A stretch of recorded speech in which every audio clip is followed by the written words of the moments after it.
बिस्मिल्लाहिर्रहमानिर्रहीम। अस्सलाम वालेकुम। एक बार फिर आपकी खिदमत में हाज़िर। आज जो है BEd third semester educational statistics का जो है पास्ट पेपर सॉल्व कर रहे हैं, जिसमें से पहले पार्ट में जो है मैंने शॉर्ट क्वेश्चन और एक लॉन्ग क्वेश्चन जो है उसका सोल्यूशन आप लोगों को प्रोवाइड कर दिया है। और आज के इस वीडियो में यानी कि पार्ट 2 में मैं आप लोगों के साथ शेयर करूँगा पहला ये जो लॉन्ग है इस क्वेश्चन का सोल्यूशन। ठीक हो गया। यानी कि इसमें पूछा क्या हुआ है कि in the following is given the score of student. दो क्लासेस के स्टूडेंट्स का जो है स्कोर दिया हुआ है। इसकी जो है पियर्सन कोरिलेशन कोफिशिएंट जो है ये हमने मालूम करना है। तो आइए ज़रा चलते हैं। ये हमारे पास एक्चुअली जो है वो क्वेश्चन है। ठीक है, तो सबसे पहले इधर देख लेते हैं कि क्वेश्चन में उन्होंने क्या पूछा हुआ है कि हमने क्या मालूम करना है।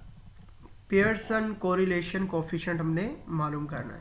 तो इसकी डेफिनेशन क्या है कि is the test statistics that measures the statistical relationship. Actually दो क्वांटिटीज़ के दरमियान एसोसिएशंस और रिलेशन स्टैटिस्टिकल रिलेशनशिप जो है वो डिटरमाइन करते हैं किसी भी दो कंटिन्यूस वेरिएबल के बिटवीन।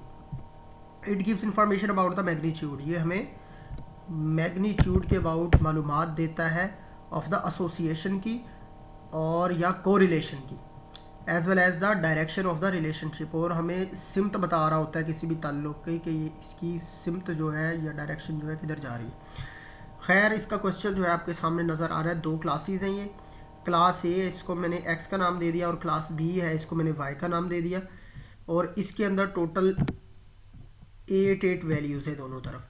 ठीक है, तो इसके अंदर जब भी हम कोरिलेशन फाइंड आउट करते हैं तो सबसे पहले इसमें जो है नंबर ऑफ वैल्यूज़ जो है वो चेक की जाती है कि ये इवन में है या ऑड में है। ठीक है, यानी कि दो केस हो सकते हैं, या तो इवन में होंगी या ऑड में होंगी। तो इन दोनों सूरतों में जो है इसके लिए एक मेथड आपने अडॉप्ट करना है। सबसे पहले मैं आपको ये बताऊंगा कि केस अगर इवन हो, यानी कि अंदर इसमें जो वैल्यूज़ हैं वो इवन में हो, तो फिर हमने क्या करना है 1 2 3 4 5 6 7 8। तो ये इवन इसमें वैल्यूज़ हैं, यानी कि टोटल नंबर ऑफ 8 वैल्यूज़ है। तो इसमें से हमने पेयर्स फाइंड आउट करने, ठीक है, जो हम एक्स और वाई की वैल्यूज़ के लिए इस्तेमाल करेंगे। ठीक है, तो 8 को हम क्या करेंगे, फार्मूला इसका इस्तेमाल करते हैं। First of all find out the fourth term. ठीक है ना, फोर्थ टर्म इसमें से हमने मालूम करनी है n/2। हमारे पास ये फोर्थ टर्म निकल के आ गई है। ठीक है ना, यानी कि ये फोर्थ ही टर्म निकल रही है हमारे पास। फोर्थ टर्म ये जो 4 निकल के आया है, इसका मतलब क्या है कि ये जो ग्रुप है इसकी जो है 1 2 3 4 नंबर के ऊपर जो दो वैल्यूज़ पड़ी हुई हैं, इन वैल्यूज़ को हमने देखना है। नंबर एक 70 और दूसरा है 64। इन दोनों वैल्यूज़ को देखना है। इन दोनों वैल्यूज़ को देखते हुए हमने जो है क्या मालूम करना है, इसकी एक्स की और वाई की फर्दर आगे जो है वैल्यूज़ वो फाइंड आउट करनी है। ठीक है, अब let us change the origin of x and y. अब एक्स और वाई की हमने वैल्यूज़ फाइंड आउट करनी है। देखते हैं अब यहाँ पे जो है सब की ये जो टर्म जो है फाइंड आउट करने के बाद, जिस तरह से यहाँ पे मैंने फोर्थ टर्म निकली है, दो पेयर्स निकले हैं 1 2 3 4। अब इस पेयर में से जो है इन दोनों पेयर्स में से जो है कौन सी लेनी है, जो मिनिमम वैल्यू है वो लेनी है। अब मिनिमम वैल्यू कौन सी है, वो है 64। तो यहाँ पे जो है यहाँ पे बना लिए यू वी, इसके पेयर्स ले लिए एक्स और वाई के, यानी कि u is equal to x minus 64। और जो इन दोनों में से मिनिमम कौन थी 64 वो ले ली। v इज इक्वल टू कौन सा y माइनस 64, ये दोनों ले ली। ठीक हो गया। अब यहाँ पे देखें ये इसके हमने पेयर्स बना लिए। अब चलते हैं इसके ज़रा टेबल की तरफ। टेबल से पहले मैं आपको यहाँ पे बताऊंगा कि इसका जो है कोफिशिएंट कोरिलेशन कोफिशिएंट निकालने का जो एक्चुअल फार्मूला है वो क्या है, वो पहले यहाँ पे मैं आपको लिख के बता देता हूँ। फिर उसके बाद जो है इसके हम जो उस फार्मूले के अंदर वैल्यूज़ हमें दी हुई होंगी और जो हमने फाइंड आउट करनी होंगी, फिर उसके अकॉर्डिंग जो है हम टेबल को ड्रा करेंगे। तो ये जो है इसका कोरिलेशन कोफिशिएंट मालूम करने का फार्मूला है, जिसको R से रिप्रेजेंट किया जाता है कोरिलेशन को। और इसके आगे फार्मूला इसका ये है कि सिग्मा, जो हमने ये पेयर्स लिए हैं यू वी एक्स और वाई के, इनका जो है सिग्मा यू प्रोडक्ट वी हो जाएगा और इसको माइनस करेंगे 1/n। फिर इसके साथ जो है प्रोडक्ट है सेग्मा यू इंटू सेग्मा वी का। फिर उसके बाद आ जाता है तकसीम होल का यानी कि बटा, फिर आगे जो है वो है रूट, रूट के बाद आगे है यू स्क्वायर, यू का स्क्वायर माइनस 1/n, फिर उसके बाद दरमियानी ब्रैकेट u का स्क्वायर माइनस 1/n और आगे इनटू सिग्मा u, मतलब कि इन दोनों के ऊपर सिग्मा u के ऊपर स्क्वायर ब्रैकेट बंद, फिर आगे ब्रैकेट शुरू सिग्मा v का स्क्वायर माइनस 1/n और सिग्मा v इन दोनों के ऊपर होल का स्क्वायर। ठीक है, याद रखना है कि इस वाले ये जो इसके ऊपर स्क्वायर है इन दोनों में, और इसके ऊपर सिर्फ v के ऊपर स्क्वायर है, सेग्मा के ऊपर स्क्वायर नहीं। ये इसका फार्मूला है। अब इसमें से हम जो टर्म्स हमने निकालनी है वो कौन कौन सी हैं? सिग्मा u निकालना है, सिग्मा v निकालना है, u का स्क्वायर फाइंड आउट करना है, सिग्मा u होल का स्क्वायर ये फाइंड आउट करना है, v का स्क्वायर फाइंड आउट करना है, सिग्मा v होल का स्क्वायर ये फाइंड आउट करना है। तो इसमें जो हमारे पास टेबल जो बनेगा वो टेबल कौन सा होगा? ये देखें यहाँ पे टेबल बनाया हुआ है, ये वाली चीज़ें जो हैं ये हमने फाइंड आउट करनी है। तो सबसे पहले जो है इस कॉलम पे आ जाए, u हमें पता है कि u इज इक्वल टू किसके है? x माइनस, ऊपर आप देख सकते हैं कि u को निकालने के लिए जो फार्मूला हमने u x माइनस 64 है। ठीक हो गया। तो ये देखिए u और v जो है दोनों को इसका हमने क्या करना है, ये फाइंड आउट करना है। सबसे पहले जो है यहाँ पे क्या आएगा, ये x की कीमत क्या है? x की कीमत है 78 माइनस क्या होगा 64, तो बाकी कितना बचेगा? 6 और 8 कितना होता है? 6 और 8 14 बाकी बचेगा। इसी तरह यहाँ पे इसकी वैल्यू निकालेंगे, y की वैल्यू क्या है? y की वैल्यू है 80 और ये कितनी है? ये माइनस का 64 है। तो 80 में से हमने 64 निकाले तो कितने बचे? 16। यहाँ पे ये 16 आ गया। ठीक है, और सिमिलरली जो है नेक्स्ट आगे जो है इनकी भी सबकी कैलकुलेशंस ऐसे ही करनी है। तो ये देखिए जनाब वाली ये सारी की सारी जो वैल्यूज़ हैं ये निकाल ली गई यहाँ से। अब जो है नेक्स्ट हमारे पास आ जाता है u का स्क्वायर। u का स्क्वायर कैलकुलेट करना है। 14 को 14 से अगर हम करें तो जवाब आता है 144, इस वाले 14 को, और 16 को 16 से करें तो ये आता है 100 166 आता है। इसी तरह बाकी सबको कैलकुलेट कर लेना। सॉरी पहली कैलकुलेशन गलत हुई थी, 14 × 14 करते हैं तो जवाब आता है 196, और 16 × 16 करते हैं तो आता है जवाब 256। 8 बार कितना होता है? 64 हो जाएगा जमा का, तो ये आ जाएगा 64 64, और 26 को जब हम देंगे 26 का जब हम लेंगे स्क्वायर तो इसका आएगा 676। कितना आएगा? 676 इसका आएगा। इसी तरह बाकी कैलकुलेशंस करनी है। तो जनाब यार ये देखें ये सारी की सारी वैल्यूज़ जो है इनका स्क्वायर ले लिया और ये निकल आई है।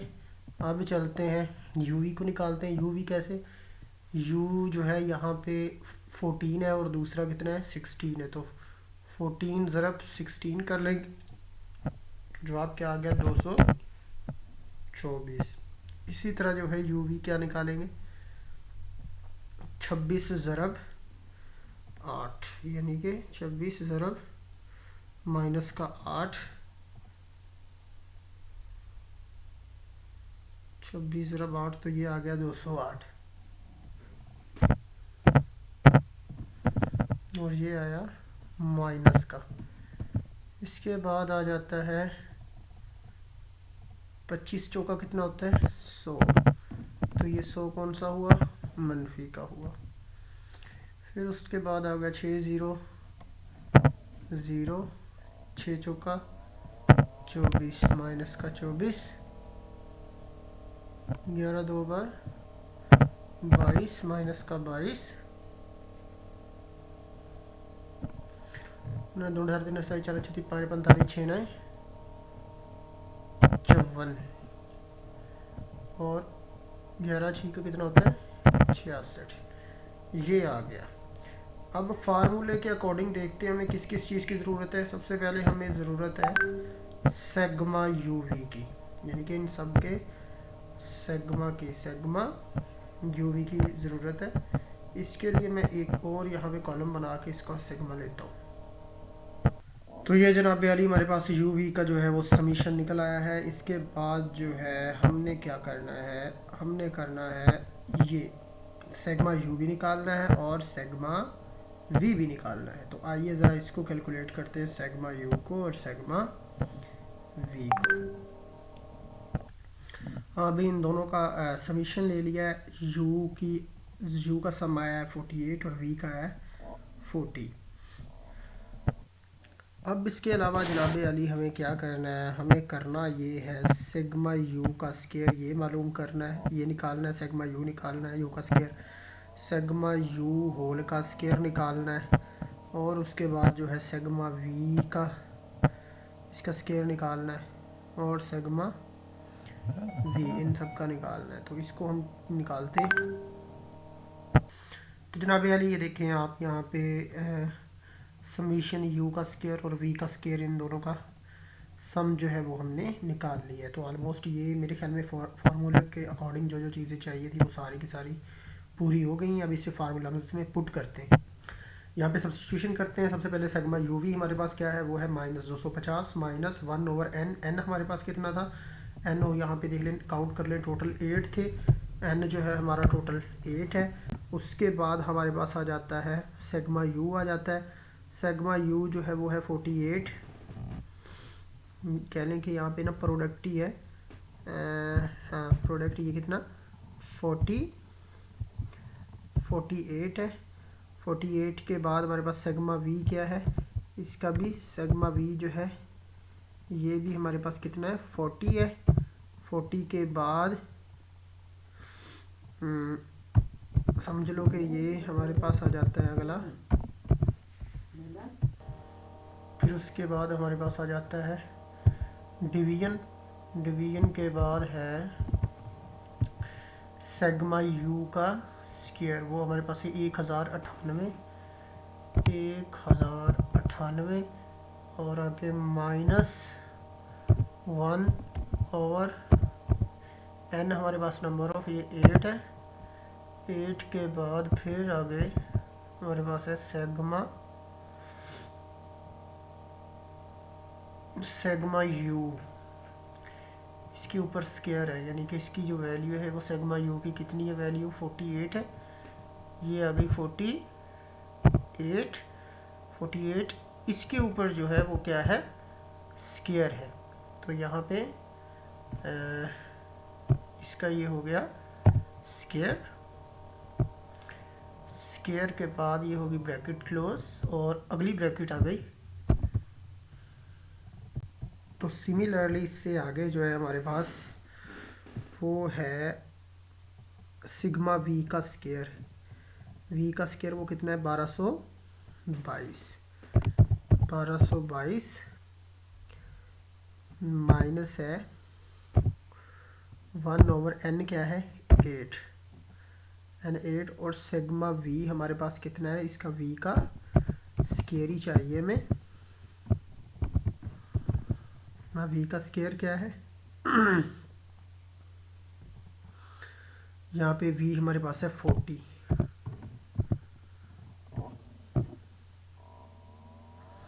और इसके ऊपर क्या ले लेना है, इसका स्क्वायर ले लेना है।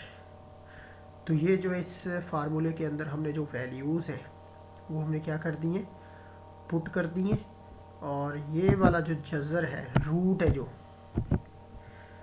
ये कहाँ पे आ जाएगा, ये यहाँ पे आ जाएगा। ठीक हो गया, यानी कि ये पूरे का ये रूट है। अब करते हैं इनको बारी बारी हम सॉल्व। तो सॉल्व कैसे करेंगे, इसकी कैलकुलेशन करते हैं। तो यहाँ पे जो है हमें कैलकुलेटर की जो है वो ज़रूरत पड़ेगी। तो कैलकुलेटर अगर ना भी हुआ तो फिर भी हाथ से जो है कैलकुलेशन हमें आनी चाहिए। तो सबसे पहले देखें, यहाँ पे 40 को 48 से क्या करेंगे, मल्टीप्लाई करेंगे और 1 से क्या कर देंगे, मल्टीप्लाई कर देंगे। सबसे पहले जो है मल्टी -250 एज इट इज़ आ गया। यहाँ पे माइनस, माइनस के बाद 48 को देंगे 40 से ज़रब, तो हमारे पास क्या आ गया 1920 आ गया। और डिवाइड बाय 1920 के बाद डिवाइड कितना आ गया 8, ये हो गया 8। इसके बाद यहाँ पे ब्रैकेट होगी क्लोज, और फिर यहाँ पे आएगा डिवीजन का साइन और कंट्रोल, ये आ गया, रूट आ गया। और सिमिलरली इसके साथ भी यूँ ही करेंगे। 1098 एज इट इज़, फिर उसके बाद 48 का ले लेंगे हम स्केयर। जब 48 का ये minus as it is minus की लामत आ जाएगी, और 48 का जब हम लेंगे, 48 का जब हम स्केयर लेंगे तो इसका जो स्केयर आएगा वो आएगा 2304। 2304 इसको हमने आगे 1 से मल्टीप्लाई किया तो यही आया, और यहाँ पे क्या होगा डिवीजन हो जाएगी 8 पे, तो ये इसकी डिवीजन हो गई।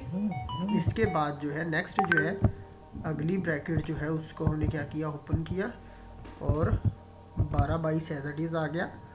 माइनस के बाद 40 का जब हम लेंगे स्केयर, 40 ज़रब 40 करेंगे तो क्या आ गया 1600। 1600 के बाद 1 से ज़रब दी और ये तकसीम क्या आ गया 8 आ गया। तो ये देखिए ये हमारे पास इतनी कैलकुलेशन हो गई। अब चलते हैं अगले स्टेप में, आर हमने निकालना है। अगले स्टेप में क्या होगा,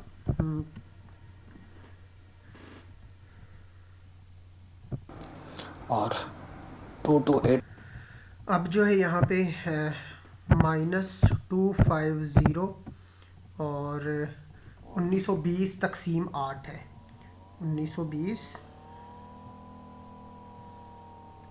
1920 तकसीम 8 करेंगे तो हमारे पास क्या आएगा 240, यानी कि -240। क्या किया हमने सिंपल 1920 को तकसीम कर दिया हमने 8 पे, तो 240 आ गया। 240 के बाद यहाँ पे हो रही है हमारी ब्रैकेट क्लोज, और आगे तकसीम का साइन आ गया, और कंट्रोल ये रूट का साइन आ गया, और इसके अंदर जो ब्रैकेट्स हैं उनको अब करना है हमने हल। 1098 और माइनस अब 2304 जो है इसको हम क्या करेंगे डिवाइड करेंगे 8 पे। 2304 को डिवाइड किया हमने 8 पे तो क्या आ गया 288 आ गया। और फिर इसी तरह यहाँ पे क्या होगा 12/22 और माइनस क्या कर देंगे, इसको जब तकसीम करेंगे 8 2 बार 16 तो ये 200 आ जाएगा, ये 200 आ गया। ठीक हो गया। अब चलते हैं नेक्स्ट हमारे पास आर आ गया इज इक्वल टू -250 और -240। माइनस माइनस क्या होता है प्लस, तो ये दोनों की क्या वैल्यू आ गई 490। 490 आ गया तकसीम, ये रूट आ गया, तो हमारे पास ये आ गई कैलकुलेशन। अब चलते हैं नीचे अगले स्टेप पे। आर इज इक्वल टू है 490 तकसीम कंट्रोल भी 1022 को मल्टीप्लाई करेंगे हम 1022 को मल्टीप्लाई करेंगे 810 से, तो हमारे पास जो जवाब आ रहा है बहुत एक बड़ी अमाउंट आ रही है, यानी कि 827,820। ठीक हो गया। अब जो है फिर अगला step r is equal to है 490 तकसीम, अब इस रकम का हमने क्या ले लेना है रूट ले लेना है। इस रकम का हम लेंगे रूट, अब इसका लेते हैं रूट। रूट इसका क्या आएगा, रूट लेने के बाद जो हमारे पास वैल्यू आई है वो 909.84 आई है। इसके बाद जो है r इज इक्वल टू हमारे पास क्या है, 490 को जो है 490 को हम क्या कर देंगे, तकसीम कर देंगे किससे, 909.84 पे। 490 को हमने तकसीम कर दिया किस पे, 909.84 पे। तो जवाब हमारा क्या आ गया, 0.5385, 5385। ठीक हो गया। तो हमारे पास जनाबी वाली जो वैल्यू निकल के आई है, जो हमारा कोफिशिएंट निकल के आया है, वो ये आपके सामने है। ये सारा प्रोसेस हमने किया, प्रोसेस यानी कि पीयरसन कोरिलेशन कोफिशिएंट जो है वो हमारे पास ये निकल के आ गया है। तो ये जनाबी वाली दोनों क्वेश्चन जो है लोग सॉल्व हो गए। तो ये हमारा जो है रिक्वायर्ड आंसर है। तो एक मतलब पूरा जो पेपर है फिर से आपको रिव्यू करवा देता हूँ। ये देखें सारे जो स्टेप यहाँ पे फॉलो किए हैं, और मैंने साथ में इसकी डेफिनेशन भी समझाई है, और बाकी ये जो है टोटली स्टैंडर्ड डेविएशन कैसे निकालते हैं ये भी मैंने आपको बताई है। तो आयत में एक मरतबा इसको क्या व्यू कर लें। ये शॉर्ट क्वेश्चन से टाइप्स ऑफ ग्राफ हो गया, व्हाट इज़ रेंज क्या है, डिस्क्रीट डेटा क्या होता है, कंटीन्यूअस डेटा क्या होता है, टी टेस्ट कब किया जाता है, ठीक है, सिग्निफिकेंट लेवल को किससे रिप्रेजेंट किया जाता है, कोरिलेशन बिटवीन, ये सारी की सारी जो चीज़ें ये आप ऑलरेडी प्रीवियस लेक्चर में मैं बता चुका हूँ। चलिए जी, तब तक के लिए मुझे दीजिए इजाज़त। जैसे कोई और डाटा मटेरियल मिलता है तो मैं आप लोगों के साथ शेयर करता हूँ। मेरे साथ कनेक्ट रहिएगा। तब तक के लिए खुदा हाफिज़।